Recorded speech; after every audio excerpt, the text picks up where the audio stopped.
西元191年，37岁的江东猛虎孙坚正处在他人生的高光时刻。那个时候的他刚刚击败了不可一世的董卓，甚至他第一个杀进了洛阳城。所有人都认为这只猛虎即将吞并荆州，成为汉末最大的军阀。然而，悲剧往往发生在一瞬间。初平2年，襄阳城外，这位身经百战的统帅竟然在追击败军的时候，遭到了一群无名小卒的伏击。几声暗箭，几块滚落的巨石，瞬间砸碎了孙坚所有的野心。他没有什么临终托付，也没有什么温情的告别。孙坚的死太突然，连一句话都没有来得及留下。他留下来的只有一具冰冷的尸体，一支群龙无首的空军和2个尚未成年的儿子。那一刻，孙家的天彻底塌了。今天我们就把时间拨回原点，来看看这个真正为江东基业流尽第一滴血的孙坚是如何从一个底层少年一步步杀成威震天下的猛虎，又是如何被命运无情地折断了脊梁。先说结论，孙坚这个人在汉末的历史舞台上，虽然戏份没有曹操、刘备那么长，但他死得早，并不代表他简单，相反，他充满了矛盾。举2个例子，你们就懂了。第一，大家都知道他猛，打仗不要命，甚至敢第一个爬云梯攻城，这叫虎。但你们可能不知道，这只老虎其实脑子特别好使。在史书详细记载的战斗里，孙坚绝对不是那种只会喊打喊杀的莽夫，他非常善于判断战略形势。在陈寿的《三国志》里，孙坚是忠烈的代名词，为了国家敢去死。但是在同一个历史时空里，他却背负着一个非常难听的恶名，叫清剿。各位，清剿在汉末那个语境下可不是什么好词，说白了就是打家劫舍。一个被后世追捧的忠烈名将，年轻时可能干过拦路抢劫的勾当，这就涉及到他的出身之谜了。这一点史书上也是众说纷纭。第一种说法说孙坚是孤危发迹，说白了就是家里穷得叮咚响。六朝史料甚至直接说孙坚的祖上是种瓜的，那是地地道道的贫农成分。这个成分在文革时期很香，可在罢黜百家、独尊儒术的汉朝那就不好说了，尤其还是那个战乱年代。还有一种说法就是《三国志》记载了，说他是兵圣孙武的后代，家族世世代代在吴地做官。不过陈寿的原文你得细品一下，盖孙武之后也。这个盖翻译成现代的话就是大概、也许、可能，也就是说陈寿自己都不信。怎么说呢？我个人倾向于前者，他出身寒微，就是一个普通人家的孩子。理由很简单，大家细品一下，在东汉末年那个看脸看门第的社会，如果孙坚真的家里是世世为官的豪族，也不至于他在20岁到30岁这黄金10年里当了3个县的县城，一直无法升迁。如果家里有背景，决然不会如此。而且史书上也从来没有写过他爹他爷爷当过具体的官。更重要的是，后来不管是孙坚自己还是他的儿子孙策、孙权，一辈子都在被北方的士族阶层所歧视。如果他是孙武之后，那些眼高于顶的士大夫至于会这么看不起他吗？所以大概率孙坚就是一个没有任何背景的草根。但这个草根身上有2个非常危险的特质，一个是轻脱，说白了就是容易上头，不够沉稳。这不仅是孙坚的毛病，也是他儿子孙策、孙权的家族遗传病。一旦热血上涌，就不顾后果，也直接导致了他后来的悲剧。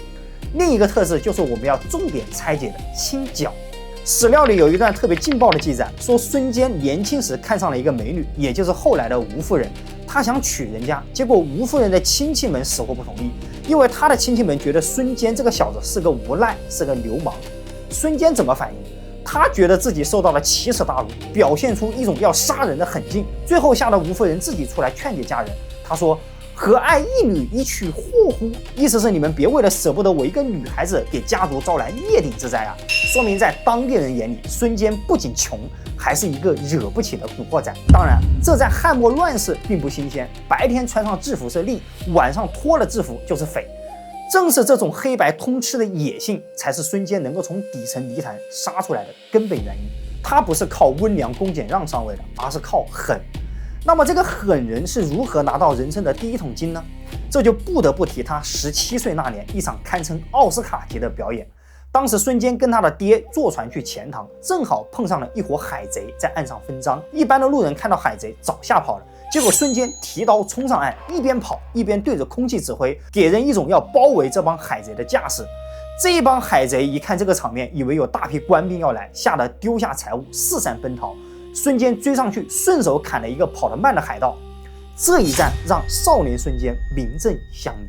也正是因为这件事情传出去以后，郡府那边一听，觉得这个17岁的小伙子是个可造之材，于是给了他一个甲尉的官职。大家注意，甲这个字也就是代理的意思，临时工。虽然是临时工，但好歹也算是吃上了皇粮了。紧接着机会又来了，西元172年，会稽郡出了一个叫许生的反贼，带着自己的儿子造反，自称阳明皇帝，聚了1万多人。这个时候，那个所谓的代理校尉孙坚，其实并没有什么正规军，他干了一件什么事呢？他以郡司马的名义，自己去招募了1000多个小弟，跟着当时的扬州刺史张明去平叛。这一仗打下来，孙坚立了功。20岁那年，他被任命为盐都县丞。县丞是什么？就是副县长。从这一年开始，孙坚先后在盐都、太虚、下邳这3个县当了整整10年的副县长。各位，这10年史书上写的非常简略，看起来特别枯燥，很多人读历史读到这里就跳过去了，觉得没意思。但我认为这10年才是孙坚最可怕的10年。为什么？因为在这10年里，他虽然官职没有升，但他干了一件关乎他身家性命的大事，他在养士。江表传里有一段记载，说孙坚当时当县丞的时候，不管是乡里名流还是那些任侠好事的少年，他都来者不拒，经常有几百号人在他家里混吃混喝。孙坚对待他们就像对待自己的亲兄弟一样，有钱出钱，有力出力。这里面有2个非常有意思的细节，大家一定要细品。第一，一个年薪只有200担左右的小小县丞，哪来的钱养几百号闲人？孙坚的钱是从哪来的？这再一次印证了我们之前推测，他绝对是生财有道，而且这个道未必能见光。第二，那些所谓任侠好事的少年，说白了就是当地的地痞流氓。孙坚一个政府官员，天天跟着这些古惑仔在一起，他想干什么？鲁肃年轻的时候也干过这事，被乡里骂成了败家子。但孙坚和鲁肃比谁都清楚一个道理，在乱世马上就要降临的前夜，钱不重要，名声也不重要，重要的是你手里得有人，得有那种关键时刻为你挡刀子，能为你去拼命的死士。这帮在淮水泗水边上被孙坚养起来的兄弟，后来就成了东吴政权中最核心的班底——淮氏集团。所以别看孙坚这10年在官场上是个小透明，但在江湖上他已经是一方大佬了。他在等一个天下大乱的机会，把这些筹码全部推上牌桌。西元184年，机会终于来了。这一年，黄巾起义爆发，东汉王朝瞬间瘫痪，急需能打仗的狠人。朝廷派出了中郎将朱俊，是孙坚的老熟人。虽然朱俊这个时候已经是省部级的高官，比孙坚高出好几个段位，但他始终没有忘当年跟他一起扛过枪的小兄弟。朱俊一纸调令，孙坚二话不说，带着那帮淮氏子弟兵，还有一路招募来的商旅壮士，一共1000多人，杀向了战场。在这场镇压黄巾的战争中，孙坚那种不要命的风格展现得淋漓尽致。有一次，他单骑追敌，追得太深，结果被人反包围，从马上摔下来，受了重伤，躺在草丛里动弹不得。但中国有句古话叫生死有命，富贵在天。在这危急的关头，他的战马竟然独自跑回军中嘶鸣，带着士兵重新回到草丛中，救下了孙坚。还有一次，黄巾军死守宛城，朱俊带着正规军打了3个月都打不下来。这个时候，孙坚亲自冒着箭雨和飞石，第一个爬上城墙。在古代，这种行为叫先登，因为是死亡率非常高的操作，所以也是军功里最高的荣誉。靠着这股狠劲，宛城拿下来了。孙坚也因为这一个战功被任命为别部司马。这个职位虽然听着不咋地，但意味着他可以拥有自己独立的营盘和建制了。这一年，孙坚30岁，而立之年，他正式挤进了三国乱世的圈子里。他的上位绝对不是像演义里张飞调侃的那样靠卖人情，而是真刀真枪的拿命拼出来的。紧接着，他又被调到了西北，去凉州平定边章、韩遂的叛乱。这一次，他的顶头上司换成了司空张温，而在这里，他遇到了那个即将改变历史走向的董卓。在这个阶段，还发生了一个小插曲。当时董卓是张温的手下，但董卓根本就没有把张温当回事，经常是开会迟到或者说话阴阳怪气。孙坚就悄悄趴在张温的耳边说，董卓这个人有3条死罪：第一，目无上级；第二，扰乱军心；第三，狂妄自大。现在的局势正需要杀鸡儆猴，趁现在赶紧把他推出去，别砍了。在这里，我们分不清楚孙坚是有政治嗅觉，还是出于别的考虑，反正就是觉得董卓是个祸害。但是张温并没有采纳，因为在当时的情境下，董卓手握西凉重兵，如果张温真把董卓给杀了，那凉州兵立马就会发生哗变。所以别看地位高低，说到底这古往今来还是得枪杆子出政权。虽然建议没有被采纳，但这件事情传出以后，朝廷上下对孙坚都刮目相看，甚至连董卓后来也不得不承认孙坚这个人是个人才。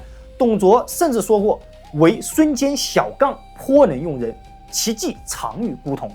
你看，这就是英雄惜英雄，或者说恶人惜恶人。西北战场虽然没能杀掉董卓，但孙坚也没有空手而归。这期间，他展示出的军事谋略，虽然因为主帅周慎的愚蠢没能实施，但已经在圈子里打出了名声。接下来时间来到了西元187年，长沙有个叫曲新的人造反，自称将军，聚众1万多人。朝廷一看，行，孙坚你不是能打吗？你就去当长沙太守。此时的孙坚33岁，终于做到了一郡之长，真正的2000担高官。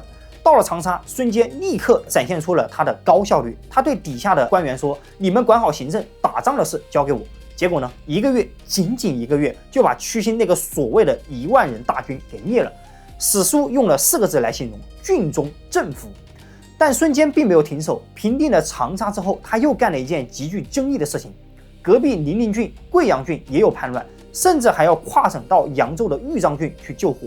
按理说，太守是不能越界执法的，这是红线。当时就有很多人劝他停手，可他却说：“我无文德，以征讨为功，越界以保全他郡，以此获罪，何愧海内乎？”意思就是说我这个人没什么文才德行，就是为了保家卫国。如果说我因此而获罪，我无愧于天下。你看，听起来何等大义凛然。但孙坚越界打仗，真的只是为了国家吗？在我看来，未必。至少这里面有3个小心思。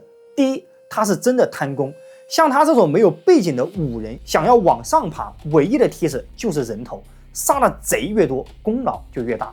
第二，他是在搞人际关系，比如他去豫章救的那个宜春县令是陆康的侄子。陆康是谁？那是吴郡4大家族陆家的掌门人。孙坚这是在向士族阶层示好，你看，虽然你们看不起我，但你们遇到的事情还得靠我这把刀。第三，他赌对了朝廷的心态。天下都要乱了，东汉王朝这个时候已经摇摇欲坠，所以谁能快速评判谁才是忠臣，根本没有人在乎你是否越界。事实证明，他赌赢了，朝廷不仅没有罚他，还封了他一个乌程侯。乌程侯是县侯，这个在侯爵里面级别算是非常高的了。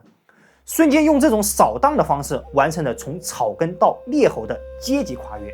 西元189年，董卓进京，东汉乱世正式拉开帷幕。初平元年，袁绍集结了18路诸侯起兵讨伐。这个时候，各路诸侯各怀鬼胎，袁绍在观望，袁术在算计，各路诸侯都是日置酒高会，不思进取。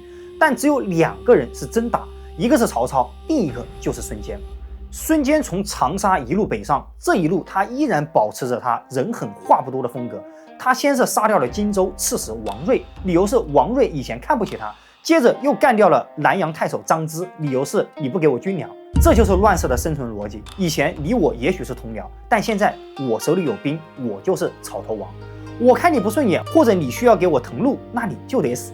通过这2次内部清洗，孙坚吞并了这2人的部队，实力大增。随后他投靠了袁术，袁术虽然人品不咋地，但他知道孙坚是把快刀，于是给他钱粮，让孙坚当先锋去打董卓。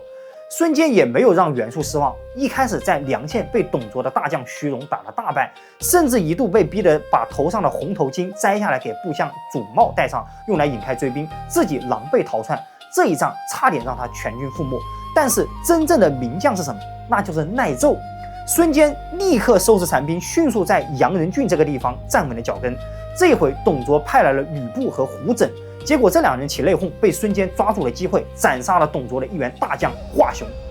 注意了，在《三国演义》里，这个功劳被记在了关二爷的头上，叫温酒斩华雄。但在正史里，杀华雄的是孙坚。